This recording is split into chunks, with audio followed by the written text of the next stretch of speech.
या सगळ्या प्रकाराची माहिती घेतो, सविस्तर माहिती घेतो आणि मी तुमच्याशी सविस्तर बोलेनच. परंतु संजय दिना पाटील खासदारांची माझी चर्चा झाली, मी त्यांच्याशी बोललो. त्यांनी माझ्याकडे भावना व्यक्त केली की पत्रकारांच्या बद्दल चुकीचं वक्तव्य करण्याची माझी इच्छा बिलकुल नव्हती. मी पत्रकारांचा अपमान, नेहमी पत्रकार आणि माझे संबंध चांगले राहिलेले आहेत. पत्रकारांच्या भावना दुखावण्याचा माझा कुठलाही हेतू नव्हता. परंतु दररोज जे कोणी काय त्यांना म्हणतात, अरे जे रोज त्यांच्या विरोधामध्ये बोलतात, रोज त्यांच्या बद्दल अपशब्द काढतात, तोडून टाका, मारून टाका, तोडवून टाका, घरात घुसा आणि अतिशय खालच्या दर्जाच्या, नीच दर्जाचे, अतिशय खालच्या दर्जाचे जे शब्द वापरतात आपल्या मीडिया समोर, खरं म्हणजे हा मीडियाचा देखील अपमान आहे. किती वेळापासून काय काय बोलतायत तेही आपण पाहिलेलं आहे. याचा राग संजय पाटील यांच्या मनामध्ये आहे. त्या पत्रकारांच्या बाबतीमध्ये त्यांच्या मनामध्ये कुठलाही राग नाही आणि पत्रकारांच्या बाबतीमध्ये अशा प्रकारचं वक्तव्य कधी आम्ही कोणी लोकप्रतिनिधींनी करूही नये. आणि त्यामुळे मी त्यांना सांगितलेलं आहे की आपल्याकडून काही शब्द गेले असतील पत्रकारांचे अपमानजनक, तर आपण पत्रकारांशी बोलून दिलगिरी व्यक्त करू.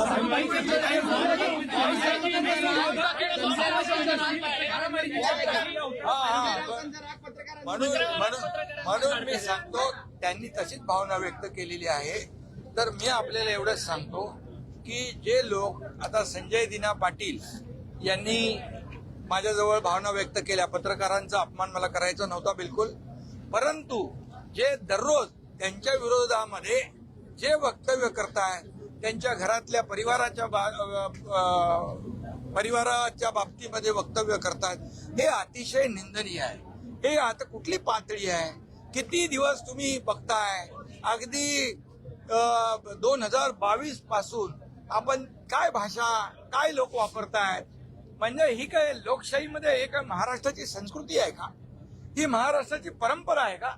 अशा प्रकारे आई बहिणीचा उद्धार करणं, आई बहिणीवरून शिव्या देणं, हे किती आणि पत्रकारांच्या समोर आणि डोंट कटही म्हणायचं.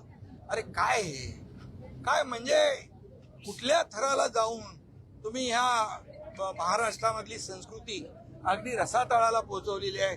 याचा राग संजय पाटील यांच्या मनामध्ये आहे.